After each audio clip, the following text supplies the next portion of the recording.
എന്റെ ക്ലാസ്സിലെ പഠിപ്പിച്ച രേഷ്മയില്ലേ, അവളുടെ അഹങ്കാരം അങ്ങോട്ട് കുറഞ്ഞു. എന്തു പറ്റി? എല്ലാ പ്രാവശ്യം അവൾക്ക് മാത്സിന് 50-50 കിട്ടാറ്. പക്ഷെ ഈ പ്രാവശ്യം അവൾക്ക് 47 ഉള്ളൂ. 3 മാർക്ക് പോയി. എന്നിട്ട് ടീച്ചറിനെ നമുക്ക് നല്ല ചീത്തയും കിട്ടി. എന്നിട്ട് ടീച്ചർ അറിയാണേ അക്കുവിനെ കണ്ടു പഠിക്കാന്. എന്താ അമ്മ ഒരു നല്ല കാര്യം പറയുന്നതാണ് അമ്മയുടെ ഒരു കോമാഞ്ചം?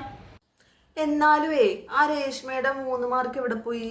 ആ 3 മാർക്കല്ലേ അമ്മ എനിക്ക് കിട്ടിയത്. അയ്യേ, 3 മാർക്കോ? അയ്യേന്നോ, എല്ലാ പ്രാവശ്യവും മാത്സിൽ എനിക്ക് 0 കിട്ടാറ്. ഇപ്രാവശ്യം 3 കിട്ടിയില്ലേ. ടീച്ചർ എന്റെ മാർക്ക് കണ്ടിട്ട് പറയുവാണേ അക്കു പുരോഗമനത്തിന്റെ പാതയിലാണ്. എല്ലാവരും അക്കുവിനെ കണ്ട് പഠിക്കാന്. ഒന്ന് ചിരിക്കമ്മേ. എന്താ അമ്മയ്ക്ക് അപ്പിടാൻ മുട്ടുന്നുണ്ടോ?